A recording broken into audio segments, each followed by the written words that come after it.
My guest tonight is Richard Andrew Grove from Tragedy and Hope. Richard, how are you doing tonight? I'm great, Tim. How are you doing? Thank you for the invitation. I'm a big fan of your show. Thank you. I'm a big fan of your work up there at Tragedy and Hope. So you're in New Hampshire? I'm in Connecticut. I'm sorry, Connecticut, yeah. Yeah, it's outside Hartford, Connecticut. So how cold is it up there? Right now, this week, it's been pretty warm. It's been like in the 60s for the past week. Okay, but we had snow, like flurries early in October. So we've had weird weather here, like all the other parts of the country. It was cold for a little bit, then it was warm. It's usually much colder by this time of year. And I saw one of your comments to the deep end about all of us wearing flannel shirts. It was cold that day, dude. When it's cold, everyone's wearing flannel. You wear the extra layers. And I find flannel hides stains and stuff like that. That's why most guys wear flannel. You know, they got the plaid shirt, hide stains. It's very, very good man wear, you know. You're working on a project, and you mentioned you were looking into Iran-Contra in part of your research. Do you want to get into that? How do you want to address that topic? Well, we could talk about that for a while, couldn't we? Let's talk about how I got into that topic this week. Because I had heard about it before. I think I was in 7th grade when the Iran-Contra hearings were on. And that's something that happened back in the 80s. It happened, you're talking, there's several different political, historical events that all kind of intermingle. So I'll just mention a couple of them. We can dig into Iran-Contra, but I also want to go back and touch on, the Venice airport drug dealing and things like that, because that also led into how I got back to Iran-Contra this week. Iran-Contra was a complicated deal where there were hostages in Lebanon. There was an arms deal for the hostages. It was like 40 tractor-trailer load of these, I think they were TOW missiles or Hawk missiles. They're both involved in Iran-Contra. There's Israeli brokers. There's British brokers to this deal.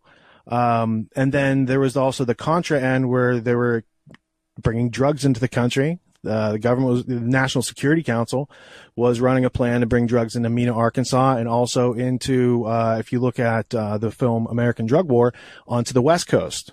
These were being done through the Mexican drug cartels at the time. And prior to that, the CIA had a long and dirty history in Central America, South America, preparing all of this after World War II. So Iran-Contra is something that, you know, most people are like, oh, that's where Oliver North testified, or that's where Ronald Reagan, I don't think he did testify until Poindexter's trial. It really brings together the fabric of the secret government, because it's talked about all throughout the trial. The fact that there's a CIA outside the CIA, a standalone group of international, you know, drug money launderers, arms dealers, covert operators, very James Bondian type things. And that also was preceded by the CIA inside the CIA, the State Department aspect of the OPC back in the early days of the CIA. So there's all these different covert activities that have gone on, like either as an internal part of the CIA or externalizing it in a more international fashion. Iran-Contra is one of those things that we learn about in history class. If you're schooled today, I guess, maybe they teach you about Iran-Contra, but it's not something that most people get or look into the final report or listen to the testimony or connect it to the savings and loan scandal or the Mena, Arkansas drugs or, the Mujahideen and the funding of the Soviet, you could call them terrorists, you could call them extremists, but really what they were doing back then, if you look at the BCCI scandal, the Mujahideen was laundering drug money. So really, when you see these terrorist networks over years being groomed by Western intelligence groups, and then see those same terrorist groups basically formulating a drug laundering and delivery system, distribution system, and then you see that all come together through Iran-Contra, it just makes you think, it's like, wow, if everyone just kind of understood what happened back then, they could see what's going on today a lot more clearly. So that's my opening remarks on the Iran-Contra aspect of it. But if you want, we can go back to where I started earlier this week before I got to Iran-Contra. So I bet you're looking into, some of the intrigues and machinations of the deep state.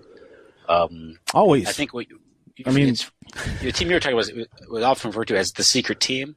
Sure.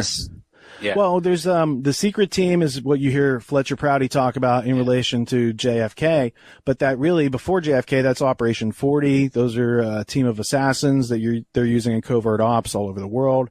If you look at the list of countries that were overthrown or that the United States intelligence agencies had roles in regime change over the years, I mean, that's a long laundry list up until the point where JFK gets assassinated by Oswald, allegedly. So the fact that JFK is surrounded by a team of people whose job it is to overthrow countries and perform coup d'etats and that sort of thing, everyone just kind of sweeps that under the rug, and it's like, don't ask any questions why Dulles was in charge of that commission or why Dulles got fired. Mm-hmm. And once you set up an operation like that, you can get the mechanics together, the specialist. It's simply a matter of reverse engineering it, and you can target a sitting president. Well, that's what they apparently did with operations. There was Mongoose, there was Operation 40. These were attempts to assassinate Fidel Castro, assassinate other rulers around the world. I mean, there was 53. Dr. Mohammad Mossadegh, a democratically elected leader of Iran, was overthrown, and they brought in the Shah. September 11, 73, in Chile, they had Allende, and they brought in Pinochet, General Pinochet, who was very friendly to both the Nazis who had fled to Argentina as well as the CIA who was, working that area down there. Mm-hmm. So there's just so much history that's extant. It exists out here in these various artifacts, but it's not put on a platter and presented to people, because in order to find this, you kind of have to go find the book and do the reading and then make media and share it with other people, which is kind of why you and I do what we do. Because there's an absence of this. There's not, I don't know. America at one point after World War II seemed to be very literate and very knowledgeable. And in watching some of these hearings in the past week, people in the 80s, man on the street interviews asking people about Iran-Contra, it is night and day difference between then and today. People back then were informed. They all had strong opinions based on evidence. They didn't believe the government, like they believed that the government was corrupt. They believed that there was these things going on, and they didn't like it. Whereas today, most people couldn't tell you about a major scandal like Benghazi or Extortion 17, where the Chinook got shot down with the SEAL team. Most people are just looking at whatever's being spoon-fed to them. And I think that the only way to start to embolden freedom is to start offering people other options in ways that they can use their time in a constructive way, because all knowledge that we have today is based on prior events. That's why history is important. And since World War II, the history that has been purveyed in America has been highly engineered by the intelligence community and the Eastern establishment power structure that exists to this day. Mm-hmm. Yeah, the whole historical profession, that goes back to the American Historical Association, which was funded by Rockefeller. There you go. And same with the American Sociological Association, I believe, and American Medical Association, and the the Girl Scouts, probably, for all I know. But there is a connection. There's a strong connection between the Boy Scouts and Cecil Rhodes, and that could be a whole separate episode. But I like what you're talking about there, because the structures that we're talking about with Iran-Contra and all these things that happened in the 80s that are all kind of intermingled and tied together, those things happened because of the Rockefeller Commission in the 70s and Nelson Rockefeller being vice president, and his history of running psychological warfare operations, and his history of being in control of Latin American votes for the United Nations, and his history with Israel. There's a lot to the establishment power structure that happened to get very close to the political pinnacles of power back in the 70s that kind of foreshadowed all this. It's after Nixon resigns, and you had Nelson Rockefeller as a vice president. You had Bush as guy running the CIA. So these are all guys who had had a rise to power after the death of Kennedy. And through Watergate, they all seemed to congeal together. Those people that were running assassination squads in Cambodia and Laos and Vietnam were the same people that stood to lose power when Allen Dulles got fired in 1963. So there's all these very interesting, colorful little pieces to the story that have been left out of the sanitized, homogenized version that's being purveyed through every political party on every media channel out there. They're all, giving you this bland version. And it's like, Wild books still exist. Let's find the interesting ones and read them and share them with each other and trade bits of information that are factual. And we can put together a truth that's much more colorful and strong than that which they've given us. And they're giving us a bland picture, so we're not interested in history, so that we'll pay attention to whatever they're just spoon feeding us for that day. But I think it takes a lot of focus and attention and discipline to be able to understand the power that they have is to be able to hide this information from us. And it's very empowering when you get to understand how things actually work, because then you're not so surprised. This is just how it is. The major problem is with like Iran-Contra or MENA and the drug importation in order to fund other countries' insurgents or terrorist parties or however you want to see that, is the fact that they make it illegal and yet they're the biggest traffickers in it. There's that hypocrisy there that breaks trust between people and anybody who would want to, claim themselves governors over other people.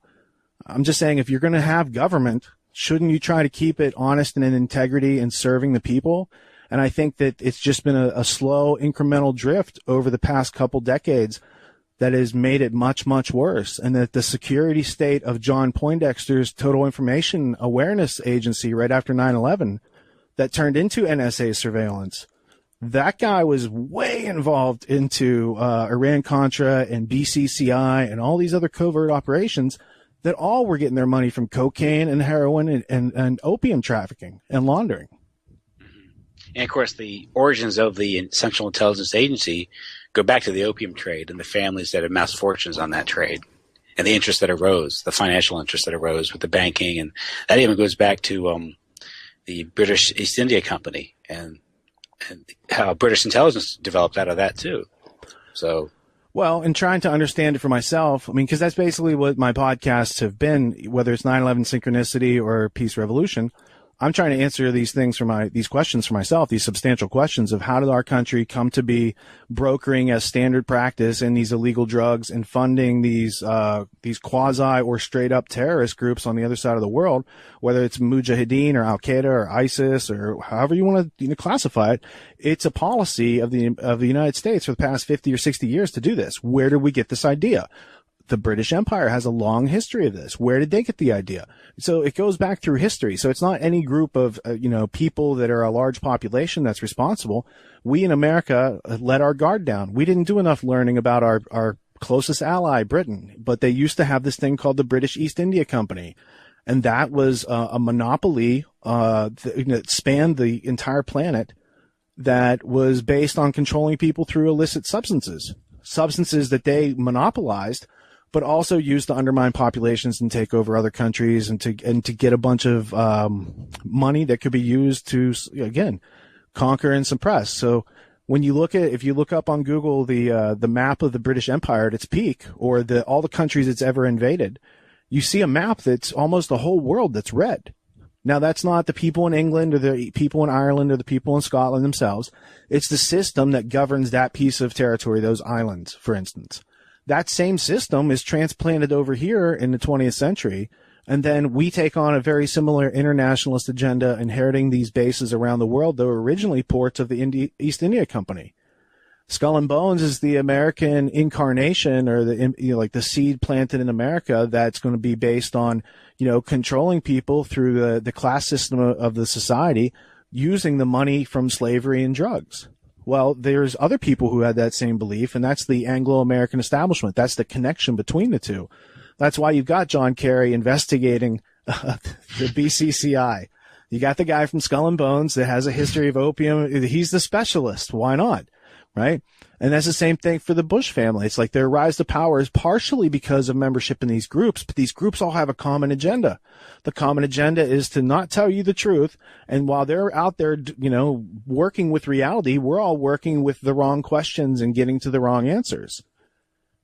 So I think it's, the way that they keep themselves safe is they get us to ask the wrong questions, and then they don't have to worry about the answers we get. And so anytime that you are presented with new pieces of information, it spawns some new questions. Like I got all these books on the table for like $1 together at a book sale a couple weeks ago. This is the War Report of the OSS by Kermit Roosevelt. Now, you happen upon that at like a book sale? My buddy called. He said, "Hey, this is the last day of a book sale. I was in some building that was up for rent, and you go in there, it's just books and books and books and books, and it was like a whole box of books for $20 or something like that." So I, just went around. I got a couple boxes of books. I got all these it's the congressional volumes of the Foreign Affairs Committee dealing with Great Britain during World War II. And I picked out because there was too many to get. I don't have enough space so I had to be selective. Lisa limited me to 2 boxes because we don't have any bookshelf space left. So I had to get rid of some books. But, the report on the OSS, the report on Iran-Contra, final report, CIA and the Cult of Intelligence, and the Warren Commission report, I got all for less than a couple bucks, all these books. And most people wouldn't take the time to sit and start to go through them, but that's where the treasure is. It's like you could go to Barnes & Noble and you can buy one book for $50 or $60, or if you know what you're looking for as far as American history and documents and reports that hold evidence, you can go to any number of book sales in any number of towns and get a whole lot of information for just a couple dollars. And that can really start you on your own path of investigative journalism, not necessarily to publish, but just for your own edification. And then maybe if that turns into a website or a podcast or a video series or something like that, you build up to that over time. But I think the lesson is we all need to learn to be investigative journalists in our own minds and question the media that's being purveyed by the corporate media monopoly, however you want to, the prostitutes, however you want to characterize that phenomenon that is on all those channels saying the same thing all the time. And learn to think for yourself. And you can't do that in one day, but you can do it by starting to acquire the right habits that lead to individual liberty. And reading, comprehending, and knowing what to search for and read is a big start.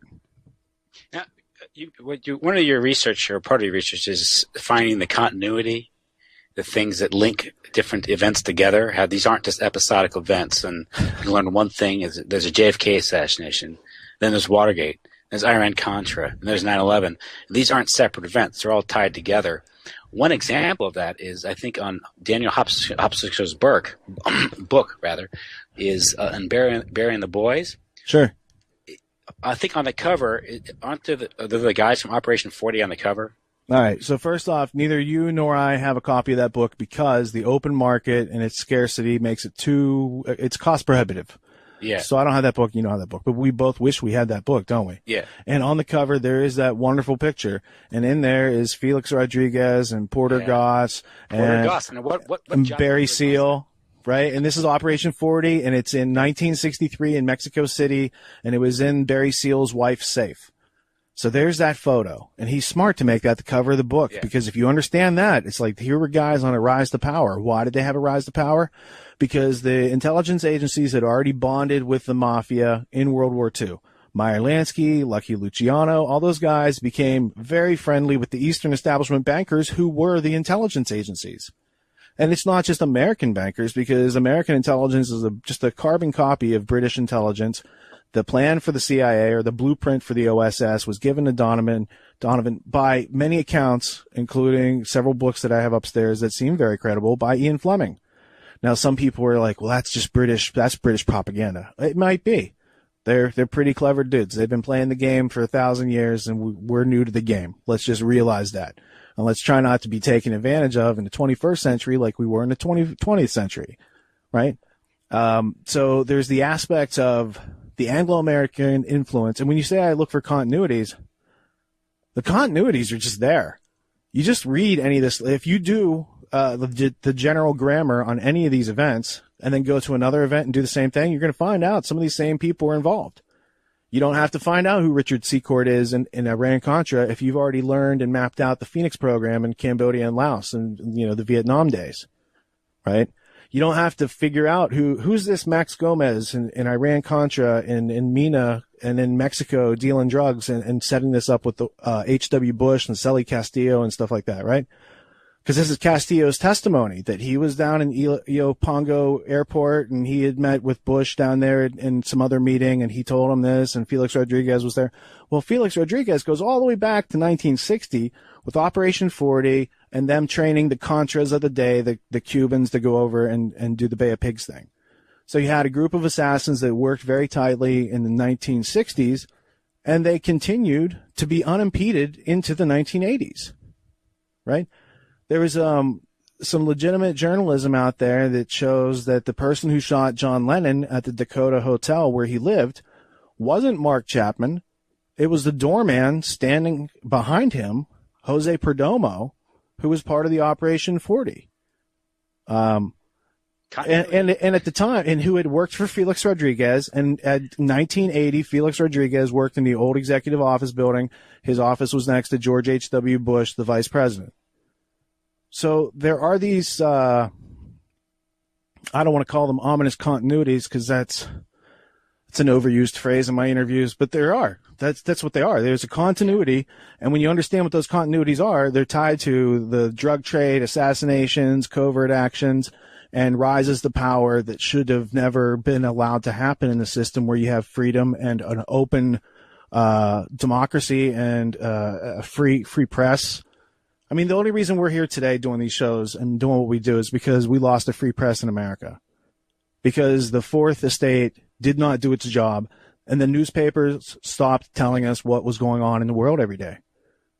And these are points that Hopsicker makes in it's a 2008 speech from New Hampshire, and he was talking about journalism and how, if it wasn't for the Fourth Estate not doing its job, then you couldn't have 9/11.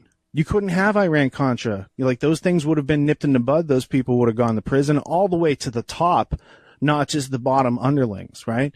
So instead, we tolerate the media coverage of these pageants that the Congress holds, where one guy's got a microphone here and a guy's got a microphone here. There's a bunch of people sitting around watching over here, and there's a bunch of audience back here. It's a pageant. I mean, we didn't see the 9/11 Commission hearings on TV, right? Most of that, there's a lot of testimony that never even made it into the report. What is the nature of the 9/11 Commission? How was it selected? Where did these people come from? Was Lee Hamilton, the chairman of the 9/11 Commission, also a chairman of a Iran-Contra scandal? Okay. Was Richard Benveniste a 9/11, commissioner who was trying to find the truth? Wasn't he Barry Seal's attorney back in the time of Mina? But if you don't know who these people are and you never do the research on who's making these decisions, it's the same thing with the Warren Commission report, and that's another ominous continuity. I got to come up with a better term, but it is. It's an ominous continuity, and you start to notice these patterns. But you can't notice these patterns if you just believe Tom Brokaw and Peter Jennings and this, Walter Cronkite, and this is all there is, and that, you got to actually look at the information, and no one ever takes the time. So I try to take the time. Every now and then, at least, to check in on reality, Assassination. Yeah. The assassination of John Lennon and Mark David Chapman, the alleged shooter, and the presence of one Jose Perdomo. Mark David Chapman also had links to World Vision. Yeah. If I remember. And World Vision was run by a chairman of World Vision was the father of the alleged shooter of Ronald Reagan. Hinckley and Bush. There was a Hinckley-Bush. There was like a meeting. There's always these meetings. It's like a Bush brother meets with the brother of the guy who's in, the situation. It seems to have happened several times. Yeah. Who's the guy that allegedly shot Reagan? Hinckley and Chapman. Hinckley and Chapman. Chapman, and they both were. Charlie Chaplin was not involved.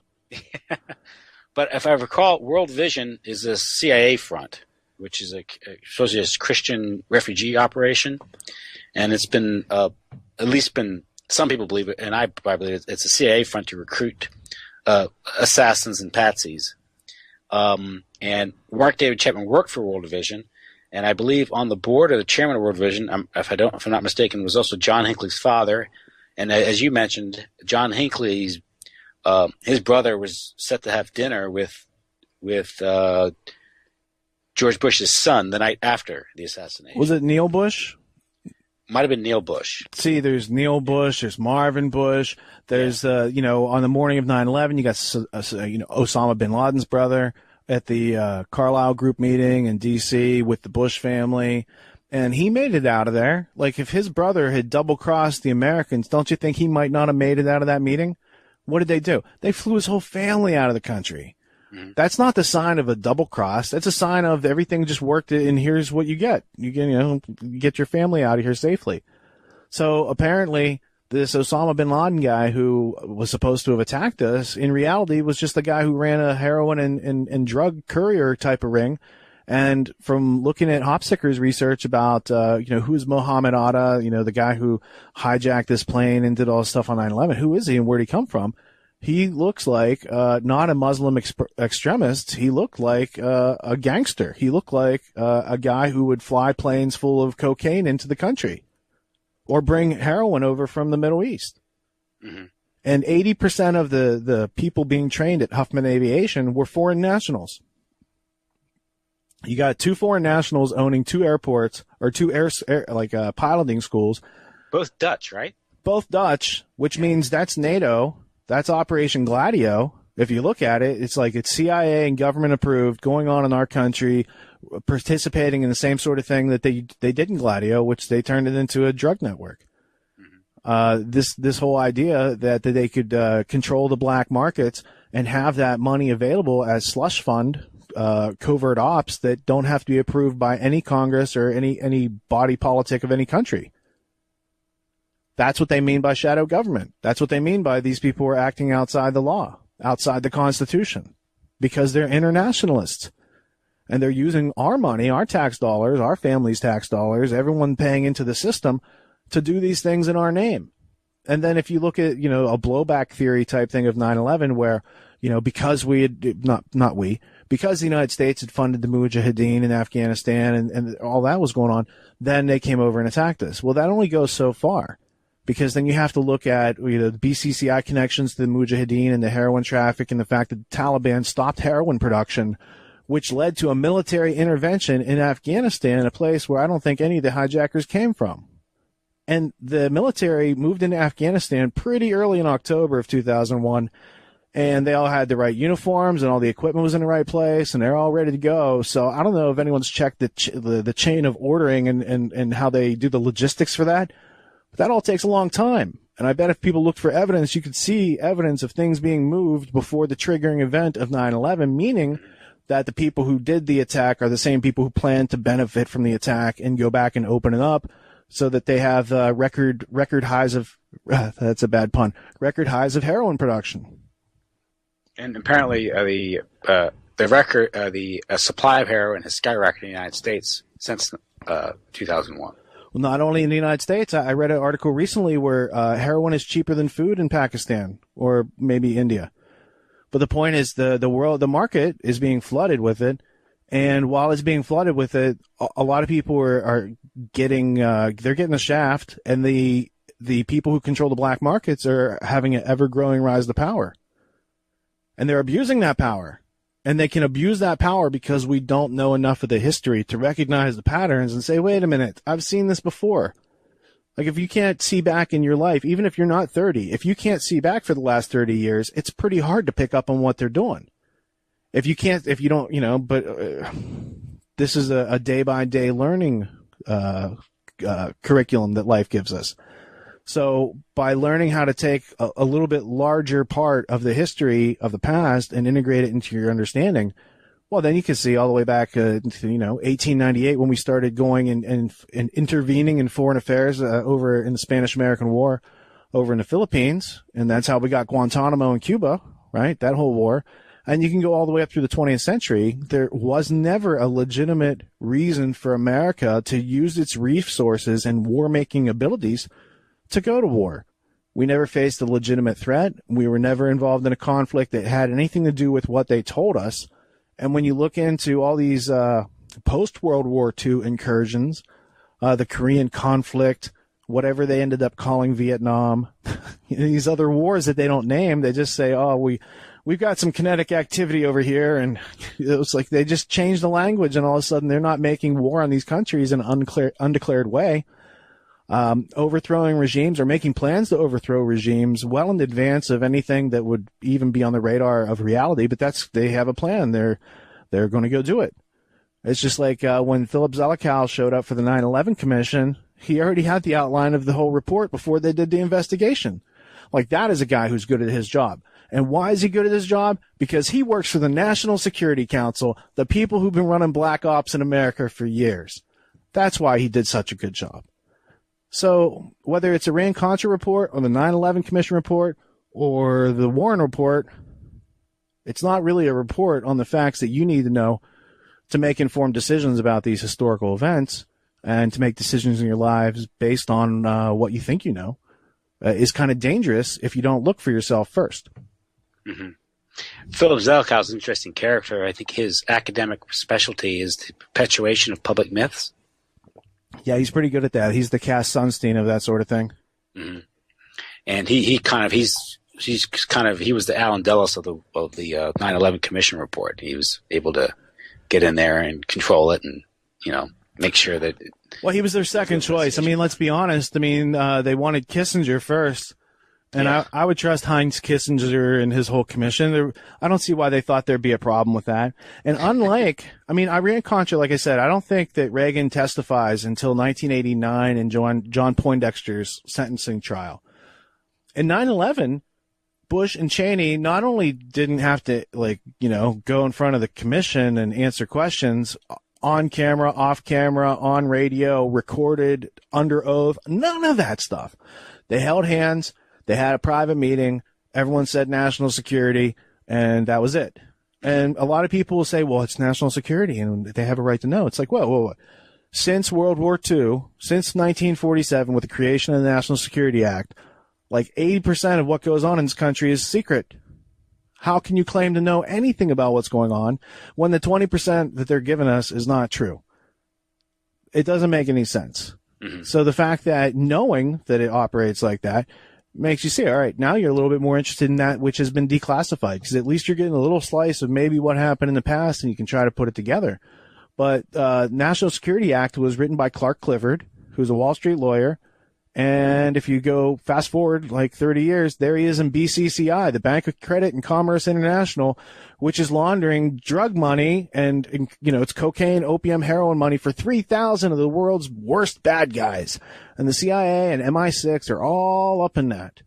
And BCCI had bought banks in America, and there was a whole bunch of stuff going on with that, but most people don't know anything about it. And that's where, just doing a little search on the YouTube, you can start to get into it. I got a bunch of books on BCCI upstairs, and at some point in the future, I'll have the time to, do an episode, and I just do stuff out of the books. But for right now, I'm still learning. I want to go broad and deep, so I try to do both. Watch a little video, get the books out, dig in, find what's useful, mark it for later for a future project where I can do something more substantial with it. Mm-hmm. Are you aware of Peter Bruton's book, The Mafia, CIA, and George Bush? I've heard of it. I don't know what the cover looks like, and I don't own it. So it must be one of those you got to use? Used hardcover. Mafia, CIA, and George Bush? It's Peter Bruton. He was Houston Post, I think, reporter. And in 1992, he published this book, and he was more or less kicked out of New York. None of the publishing houses wanted to touch it. And basically, it details how the savings and loan industry were simply just robbed blind by the intelligence agencies and the mafia to run their operations. Taxpayer. Do you have the book you said? Yes, I do. All right. Is it a black book with gold lettering?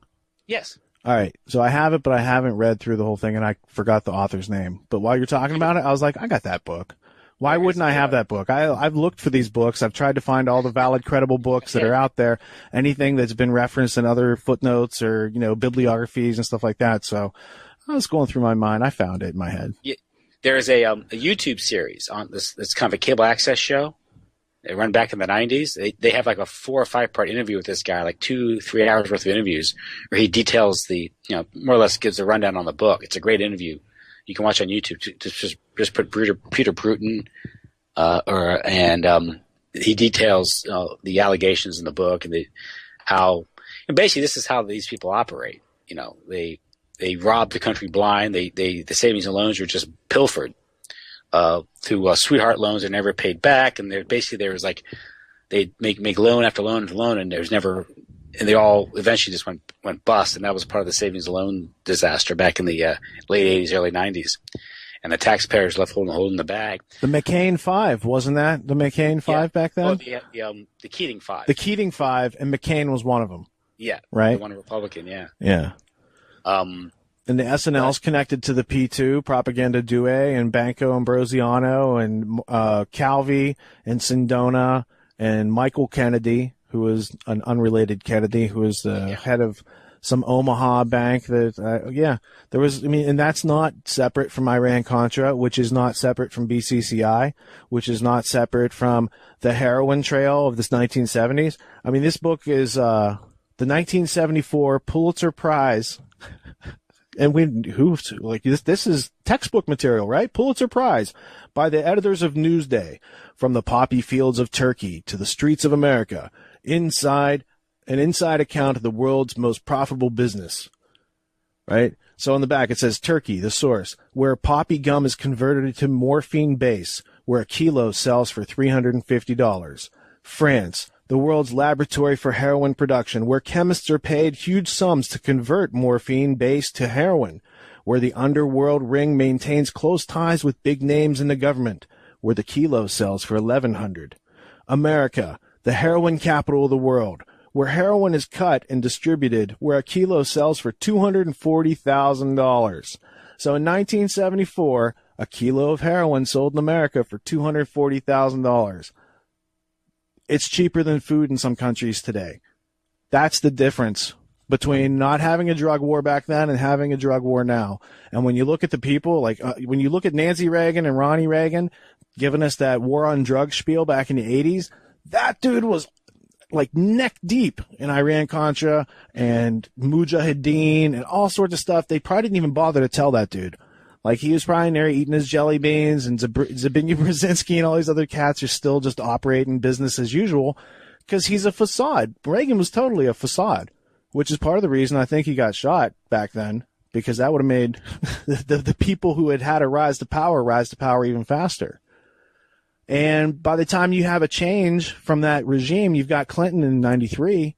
Well, who was he? He's the governor of Arkansas, where that's where all the drugs were coming in through MENA during the whole 1980s when he's governor. And who was governor before him? Winthrop Rockefeller. So now you're starting to see a multi-generational, multi-decade pattern, and they just change the faces around, and you can't recognize it if your attention span is only like the last 10 years. Yeah. And you're not looking at the 90s, the 80s, 70s, 60s, 50s, because it's available. It's not like you have to go to the library anymore. You got it on your smartphone. You're at the bus stop waiting for the train or whatever. Start just using your mind, asking questions. And that's the whole thing about how I found, got back into these books and was listening to the hearings this week, because I started with Muhammad Atta's in the Venice Flying Circus by Hopsicker. And then I went to, Barry and the Boys, the MENA Connection, the Secret Heartbeat of America, those. And then I dug into Iran-Contra. And then I dug into BCCI.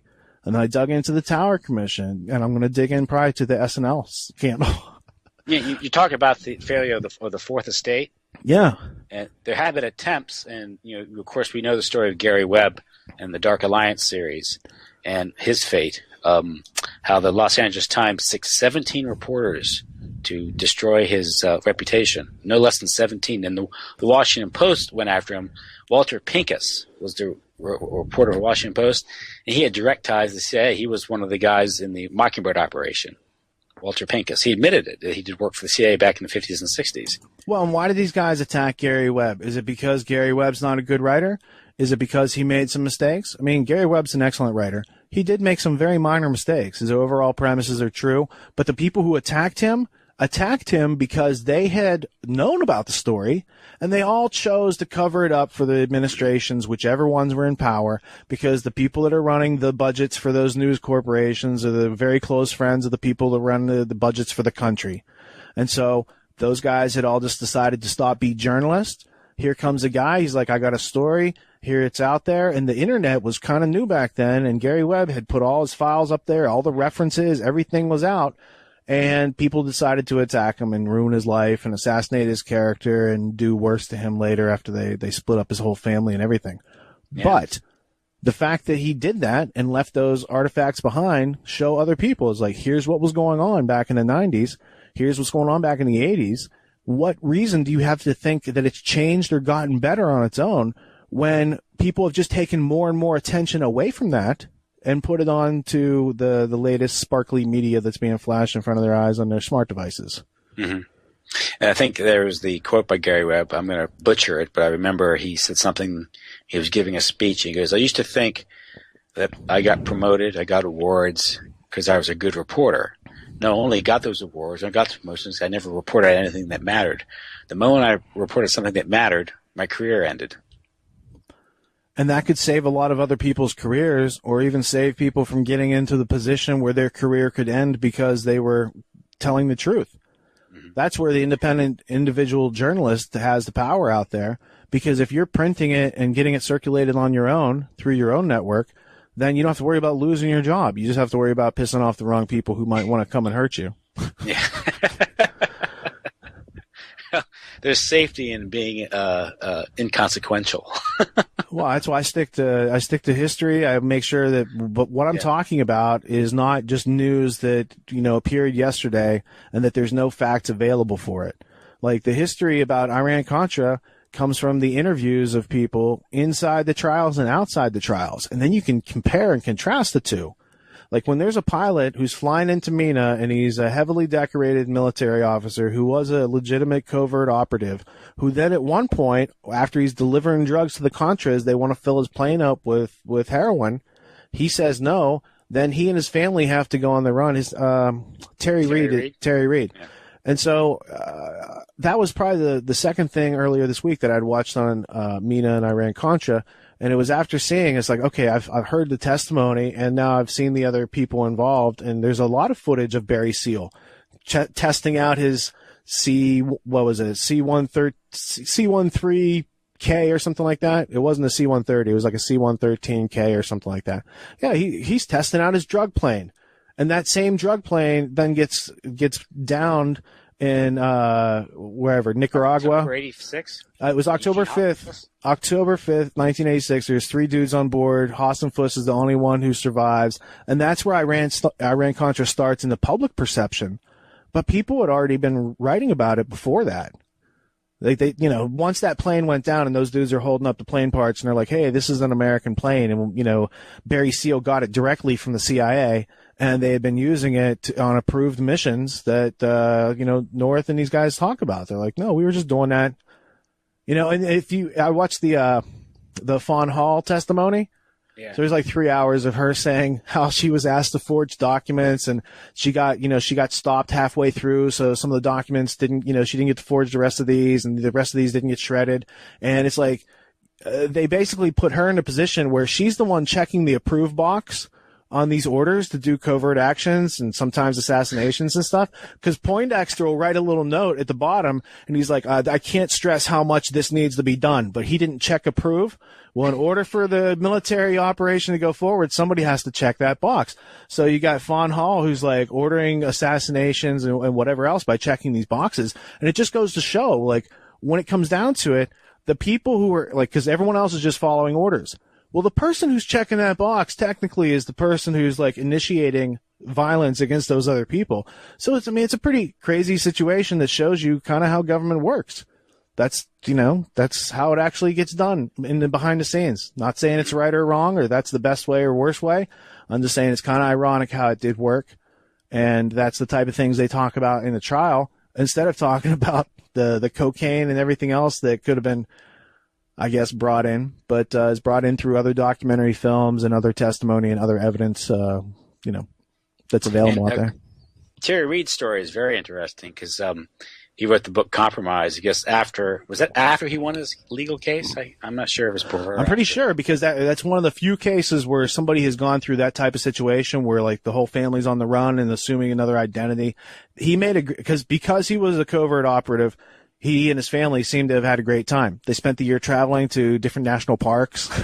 Yeah, he knew. He knew it was going to happen.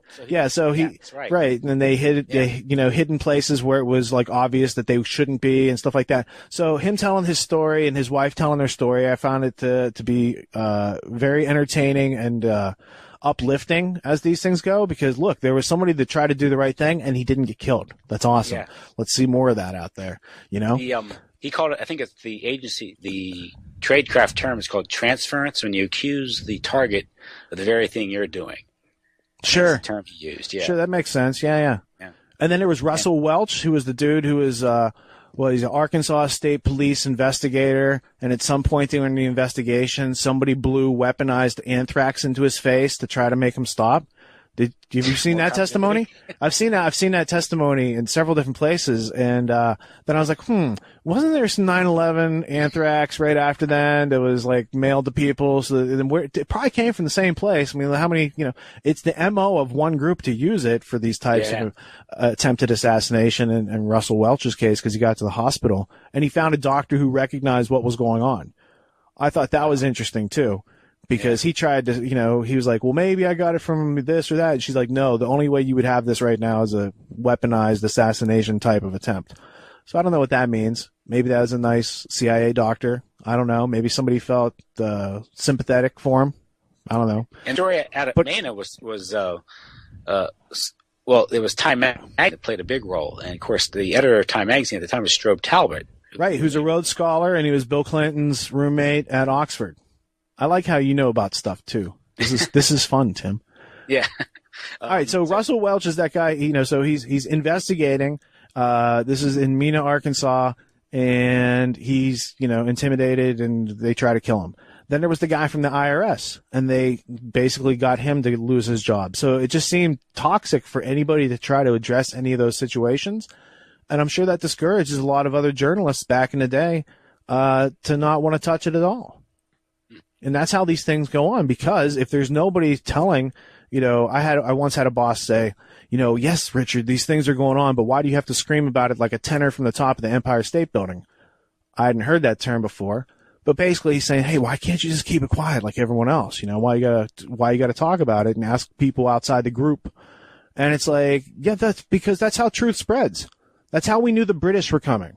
All right. By telling other people what was going on. And all I'm saying is, that's not our enemy. That's 1776. Today, our enemy really are people who are against freedom. It's pretty straight up and legitimate.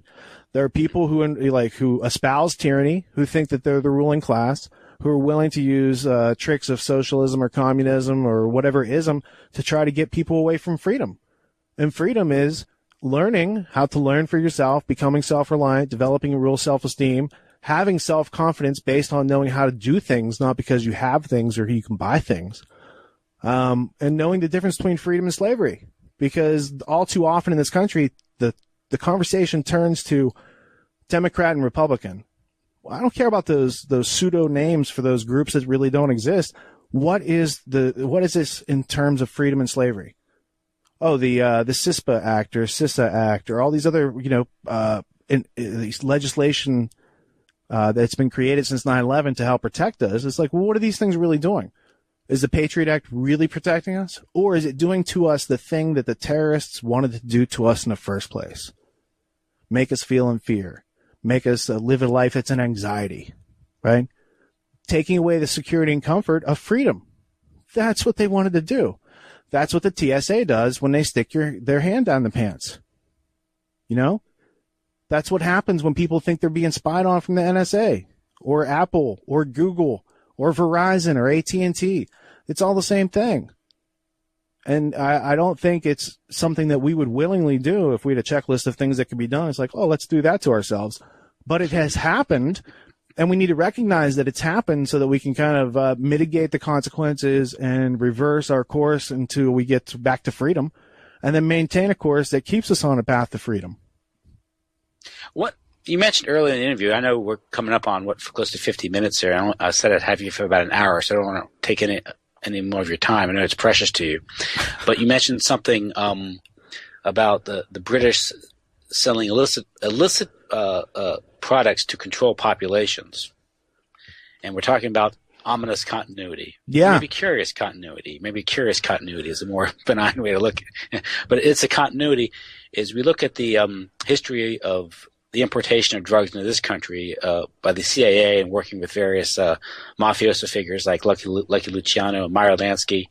It's a long history of this. And, of course, one of the main impetuses for the U.S. involvement in Vietnam was taking over the opium production in that part of the world If you read Doug Valentine's work on that, Sure.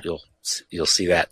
But the idea of controlling populations through products, drugs, whether it's illicit drugs or pharmaceuticals, how there's been an attempt, and of course this goes back to Aldous Huxley's Brave New World idea, the Soma pill and these things. I did an interview with Chris Milligan a while back, and his take on the Vietnam War was, well, one thing was to traumatize and divide society, which they did. Another thing was to opiate the youth, and that's also consistent with the some of the broader ideas of MK Ultra. It wasn't just psychological warfare and patsy assassins. It was this broader attempt to introduce drugs into society in general. Do you want to comment on that?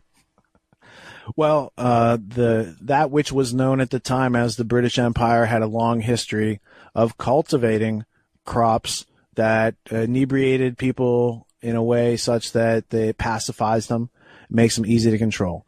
That was the known modus operandi of the British East India Company as it set up the colony, which as it colonized the areas which later became the British Empire. Now, the British then had a Commonwealth. A lot of those countries had some sort of fight for their freedom. Think they became liberated. They're still so they get individual votes in the United Nations, but they never really left the whole structure of empire. That empire has always been driven on the drug trade, and the prohibition of drugs in certain countries then makes it useful to run black markets in those countries. And these are just tactics that were taught to the not so much the OSS. I think the OSS discovered a lot of this stuff through interacting with other intelligence agencies and the things that were going on in the world at the time, because there was some heroin in America in the 20s and 30s and things like this. But it really started to ramp up in the 40s, 50s, 60s, 70s, and then you get it to where it is today. And as we looked at in 1974, the cost of a kilo was $240,000.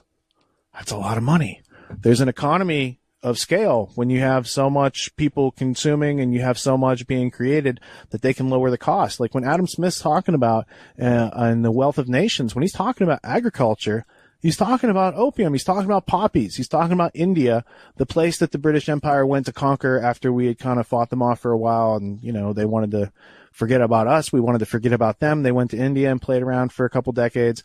And then it comes back over here in the form of the Last Will and Testament of Cecil Rhodes, where this individual came up with a plan that would serve the empire, came up with a plan that would serve the Freemasons, came up with a plan that would serve all these different groups, some of whom were racist. And they said, let's unite all the English-speaking people all over the world, most of whom were already in the British Empire. And so therefore, the goal was to get America back into the empire with Britain. How are they going to do that? Well, if Britain's like in a fight and they're the underdog and they're about to get beat, World War I, America comes in to save them. Well, in World War II, there's this situation going on where there's this Pearl Harbor thing. Well, the British intelligence in their own books, the book would be The Double Cross System by Cecil John Masterman, who is in charge of MI6 at the time. And he says in there very clearly that they knew all about Pearl Harbor and the pending attack, and that they thought about sharing it with the Americans straight up form, because they did it in an implicit form where they're like, hey, the Japanese and the Nazis they got this questionnaire. They're asking questions about Pearl Harbor. That's the implicit.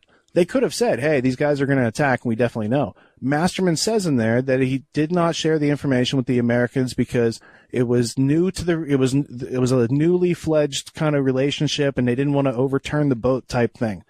In other words, it was too early in the relationship to be straight up with America and tell us the truth, so they lied to us, and that's, how we end up getting into World War II.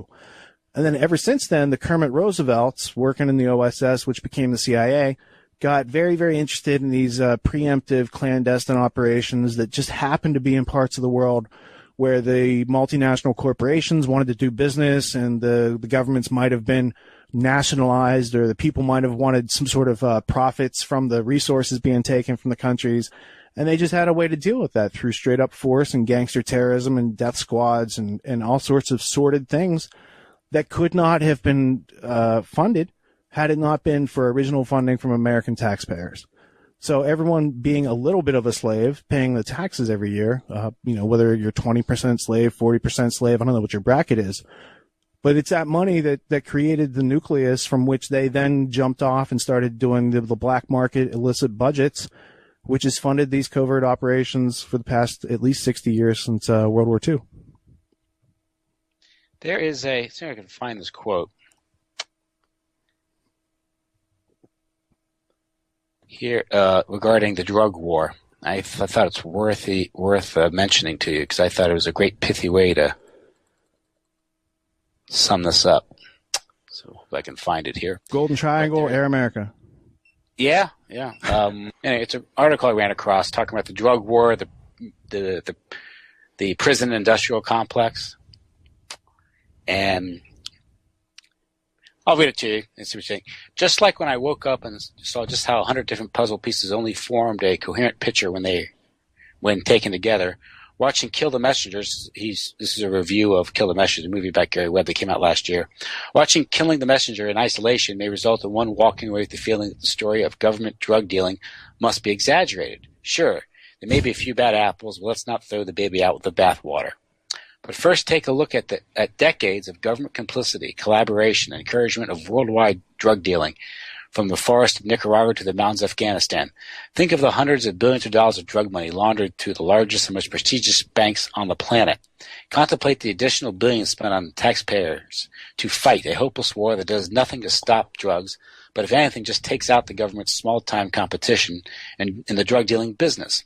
Finally, review the networks of industries making hundreds of millions of dollars in building jails, housing inmates, and profiting off their slave labor. Taken together, there is something so diabolical it only belongs at the doorstep of a shattered group like the Illuminati. How do you like that summation of the whole thing? How do I like them apples? Well, my comment is they never try to separate the bad apples from the good apples, and that ends up spoiling all the apples all the time, consistently. Like, their method is always good to muddle everything up. If there are good apples out there, then they should report the bad apples. They should be busting these guys. They should be removing the bad apples from the system. All right, so that's enough of the use of that metaphor. What you're talking about there about is the prisons for profit. That reminded me of American Drug War, which I thought did a great job. That's Kevin Booth's documentary. He did a great job of bridging the gap between the CIA, Rick Ross, the whole crack cocaine, and the prison industrial complex, which has become one of the major businesses in America because we put nonviolent offenders behind bars, sometimes for life, many times with far crueler sentences than people who are actually taking violent action out there. And the drug war is a large percentage of those nonviolent offenders. And so you've got people at the highest realms of our government over multiple decades participating in assassinations and drug courier, schemes that would make Scarface Pacino go crazy. Like he could never imagine the scale on which it could be done when you have military personnel and machinery there to forklifts to do this stuff, right? When you have an entire country on the other side of the world that's been colonized through the military, through the first, second, and third Anglo-British wars, the Afghan-British wars, in Afghanistan. And then most recently, we've got a couple wars there basically since 1979 when they started funding the Mujahideen. So for the last 40 years, almost my entire life, there's been opium coming out of Afghanistan and coming to America because of military intervention. And for the 200 years before that, it was the British Empire doing it. So I don't see a lot of America's foreign policy as being original. It's just, conducting of this ominous continuity that they have going on out there. But I do see that the longer that America and American resources participate in this, the more that we are equally culpable. It's not just like we've been influenced by a cousin who's not such a good guy, in the form of the British Empire. It's like they're up to some no good. Maybe we shouldn't copy some of those habits. Those habits have become the status quo of American intelligence, foreign, domestic policy. And it's going to continue to go on and be much worse if we don't at least take a look at the facts, take a look at the